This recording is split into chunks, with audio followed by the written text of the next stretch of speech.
Huiuiui, ein neues White Paper mit extrem vielen Neuerungen, ein neuer Look und PLU-Preis im Keller.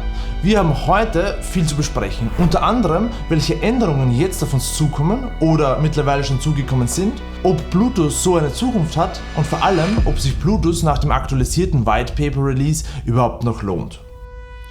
Okay, wir haben mittlerweile auf diesem Kanal ja schon ein bisschen über Bluetooth geredet. Für diejenigen, die neu sind. Bluetooth ist im Prinzip ein Bezahlkartenanbieter, durch den man bei jeder Ausgabe Cashback bekommt. In Form einer Kryptowährung namens PLU. Je mehr PLU man besitzt, desto mehr bekommt man an Cashback. Momentan findet eine der größten Umstellungen statt, wodurch momentan vielleicht sogar ein guter Einstiegspunkt ist. Aber dazu dann noch später mehr. Die Basis, also dass man mehr besitzen muss, damit man mehr bekommen kann, ändert sich auch nach dem neuen White Paper nicht. Allerdings ist es jetzt aber weniger als zuvor, zumindest auf den ersten Blick. Das Video wird heute wahrscheinlich ein bisschen länger werden, deshalb findet ihr unten wie immer die Marken, um zu einem bestimmten Thema zu springen. Aber legen wir los. Schauen wir zuerst auf den PLU-Token. Neben der Abstimmung zum White Paper gab es nämlich auch eine Abstimmung, auf welche Blockchain man sich hier in Zukunft konzentrieren soll. 67% der Stimmen haben sich für eine Layer 2 Blockchain entschieden. Dadurch werden künftige Transaktionen schneller und günstiger. Und das ist, wenn man tatsächlich jede Transaktion auf die Blockchain bringen will, unbedingt nötig. Eine weitere Alternative wäre übrigens auch noch eine eigene Bluetooth Layer 2 Blockchain gewesen. Die wäre auch laut Bluetooth CEO Daniel am besten geeignet gewesen, allerdings mit erhöhtem Entwicklungsaufwand verbunden. Im Zuge der Umstellung sollen auch die PLU-Tokens umgestellt werden. Momentan ist die Gesamtanzahl auf 20 Millionen Stück begrenzt. Diese Grenze wird es zukünftig nicht mehr geben. Es kann also tatsächlich unlimitiert viele PLU-Tokens geben. So, jetzt denkt ihr euch sicher, wenn es kein Limit gibt, kann der Preis nur in den Keller sinken. Ja, das ist er auch bereits, selbst mit der Begrenzung auf 20 Millionen Stück. Warum?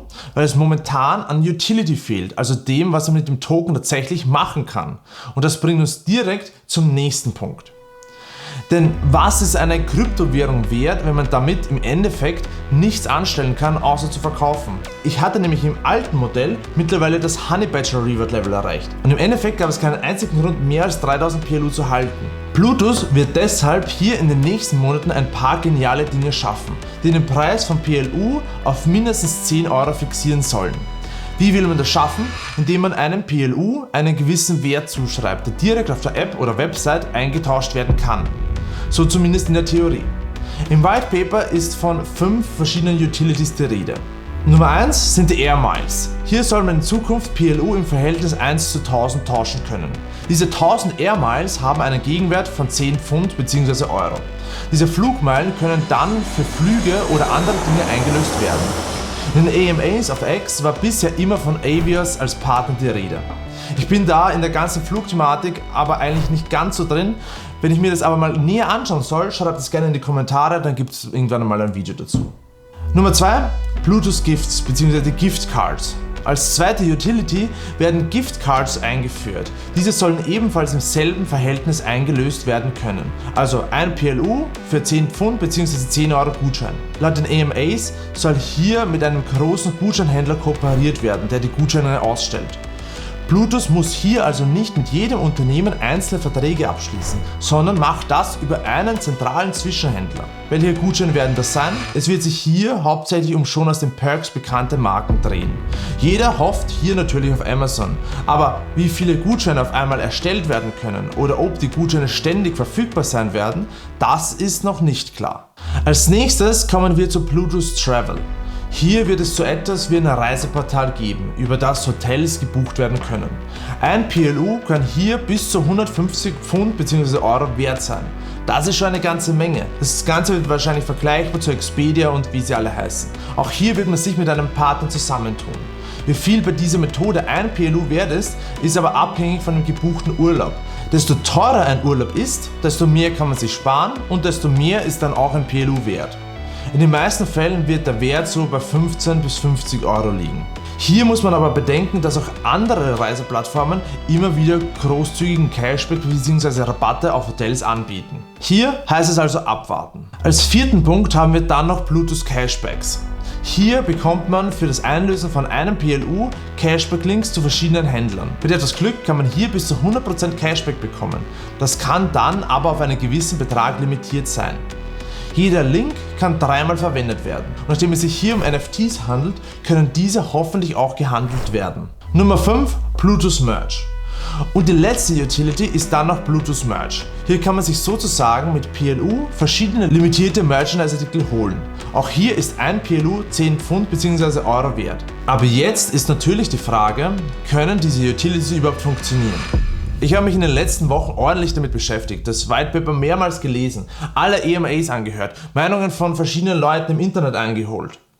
Und im Prinzip ist es so, dass Bluetooth eigentlich mit jeder Utility Geld verdient. Ich denke, damit ist man auf dem richtigen Weg und eben diese Utility-Features machen für mich Bluetooth auch in Zukunft interessant.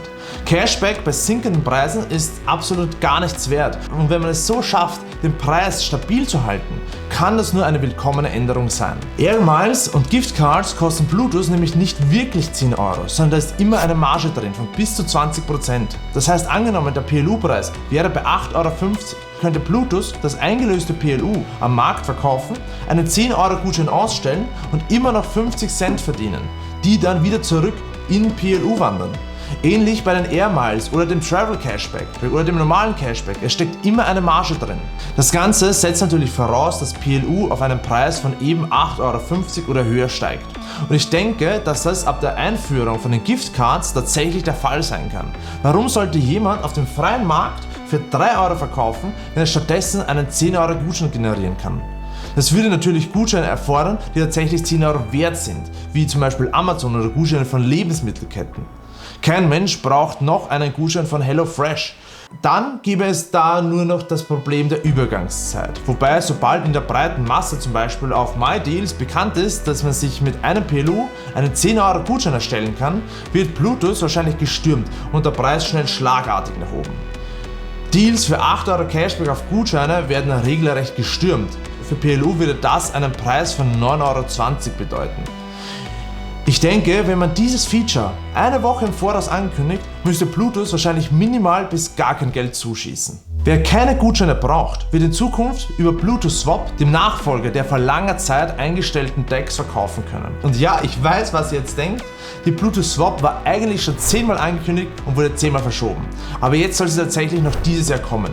Dieses Jahr noch in einer vereinfachten Version mit höheren Kosten und nächstes Jahr dann in einer deutlich ausgeklügelteren Version mit deutlich geringeren Kosten.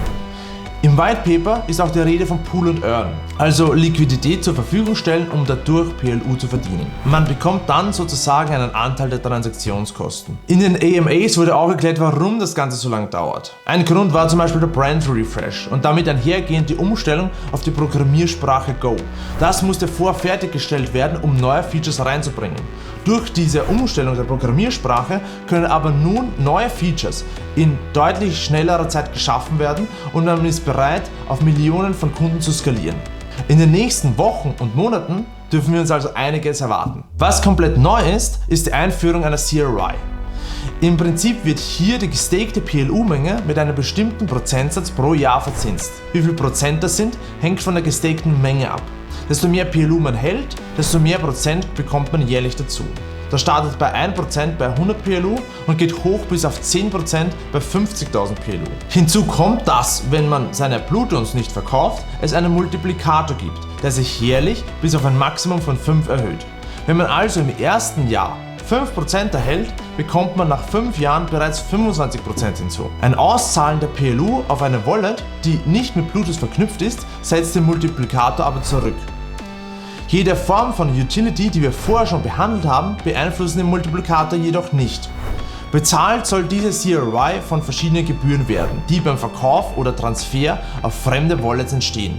Das sind nämlich in Zukunft 5% des Transaktionsvolumens. Die gelten aber tatsächlich nur beim Verkauf auf externe Wallets. Wenn PLU intern über Bluetooth Swap verkauft werden, setzt das nicht den Multiplikator zurück. Laut Berechnungen von Bluetooth soll diese CRY eben mit diesen Gebühren gedeckt werden können.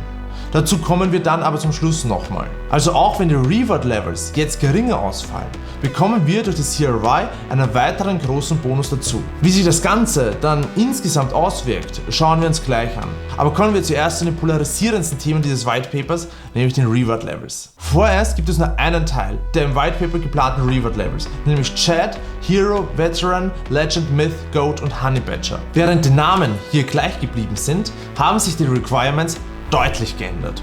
Für Hero braucht man nun 2000, für Veteran 3000, für Legend 10.000, Myth 20.000, Goat 30.000 und Honey Badger 40.000 PLU. Neu hinzugekommen ist Chad mit 1000 PLU. Dieses Reward Level hat nun 3% und 3 Perks. Das Einkaufen in ein bestimmtes Reward Level wird also deutlich teurer.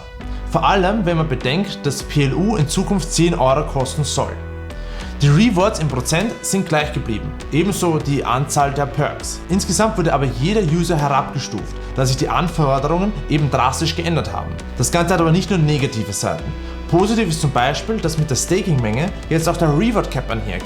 Während man vorher für PLU eine bestimmte Menge für ein ganzes Jahr freischalten musste, bekommt man jetzt einen Reward Cap in Höhe der gestakten Menge PLU. Besitzt jemand also 3000 PLU, kann er auf 3000 Euro pro Monat Cashback verdienen. Man muss aber auch sagen, dass diese ersten Reward Levels nicht alleine so stehen bleiben.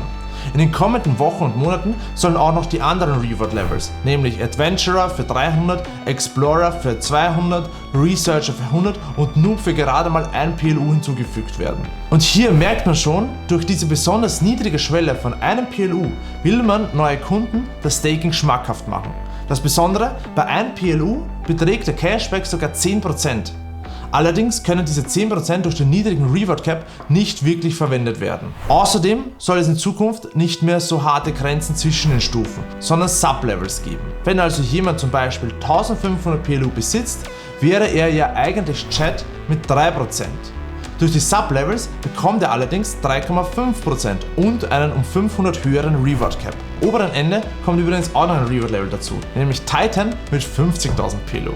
Wenn sich das jemand also holen möchte, jetzt noch einkaufen. Aber was bedeutet das jetzt eigentlich in der Praxis?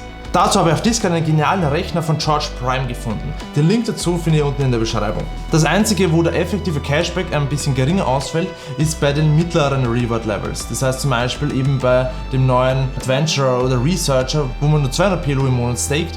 Hier liegt der effektive Cashback im ersten Jahr bei unter 10%, also so bei 9% in etwa. Man muss aber auch hier bedenken, die CRY mit dem Multiplikator treibt nach einigen Jahren einfach den Cashback nochmal deutlich stärker. Im Endeffekt kann man als Zusammenfassung, glaube ich, sagen, dass durch den CRY im Vergleich zu den alten Reward Levels ungefähr dasselbe rauskommt. In manchen Staking-Stufen mehr, in manchen Staking-Stufen weniger. Ich glaube aber auch, dass man durch den CRY einfach eine stärkere Bindung schafft, also dass der PLU-Token tatsächlich gehalten wird. Bisher gab es da nicht wirklich einen Anreiz und alles, was über dem aktuellen Reward-Level war, wurde einfach nur verkauft. Was man natürlich dann auch am niedrigen PLU-Preis sieht. Kann das Ganze funktionieren?